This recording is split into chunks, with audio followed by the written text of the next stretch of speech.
So hello guys, welcome back to my another blog. उम्मीद करते हैं आप सब अच्छे होंगे, स्वस्थ होंगे, मस्त होंगे और अपने अपने काम में व्यस्त होंगे। और गाइस, जैसा कि हम लोग पिछले वीडियो में हम लोगों ने देखा था कई कहानियाँ सारनाथ में जो बौद्ध पथ पे दर्शाई गई हैं।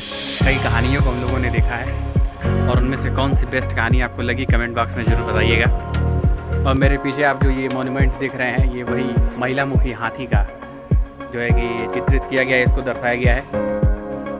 और आज के इस ब्लॉग में हम लोग देखेंगे छहदंत हाथी की कहानी, जिसमें एक हाथी के पास 6 दांत, तो 6 दांतों वाले हाथी की कहानी सुनेंगे और उसके संघर्ष और उसके त्याग और उसका मार्मिक चित्रण बहुत ही बढ़िया किया गया है, जिसमें उसके त्याग का और बलिदान का बताया गया है कि कैसे हम ईर्ष्या, द्वेष और जलन को त्याग से जीत सकते हैं।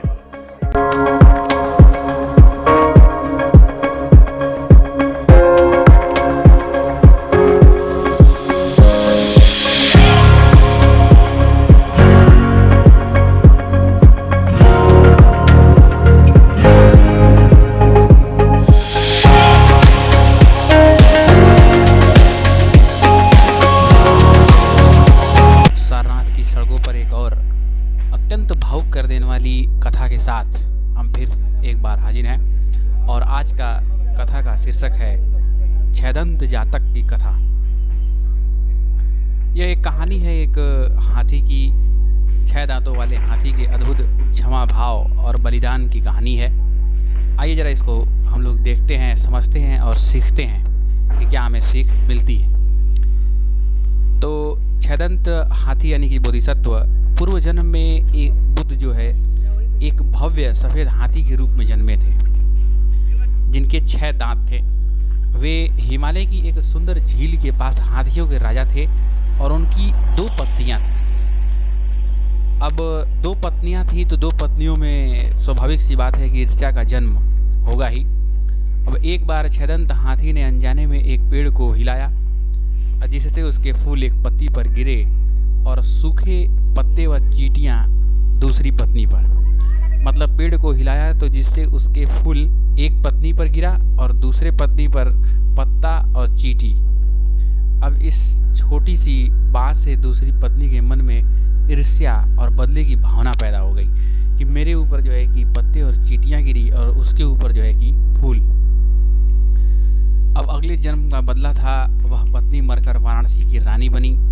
रानी बनने के बाद भी उसने अपना बदला नहीं भूला और राजा से उन 6 दांतों वाले हाथी के दांत मंगवाने की जिद करने लगी।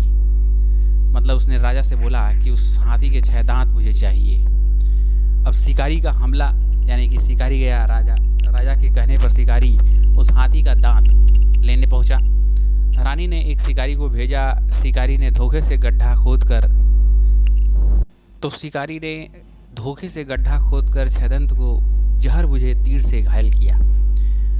अब जब घायल हो गया हाथी, तो हाथी ने शिकारी को देखा और उसकी परेशानी जानी, तो उसे क्रोध के बजाय उस पर दया आने लगी। अब देखिए, जब शिकारी ने हाथी को घायल कर दिया तो घायल हाथी ने अपना दर्द बयां किया, तो शिकारी के जो है कि हृदय परिवर्तित हुआ और स्वयं का बलिदान जागा। जब शिकारी छहदंत के विशाल दांतों को काट नहीं पाया तो बोधिसत्व यानी कि हाथी ने खुद अपनी सूंड से आरी पकड़कर अपने दांत को काट दिए और शिकारी को दे दिए, ताकि वह रानी की इच्छा पूरा कर सके। मतलब रानी की इच्छा के लिए हाथी ने अपने दांतों का बलिदान कर दिया। अब आता है कि रानी का पश्चाताप।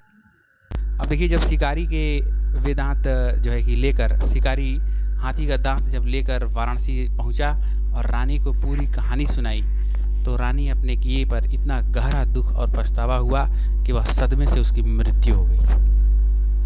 इस तरह से रानी की ईर्ष्या और घृणा ने एक हाथी की जान ले ली और हाथी की दया देखकर रानी भी खुद जिंदा ना हो सकी और जिंदा बच न सकी।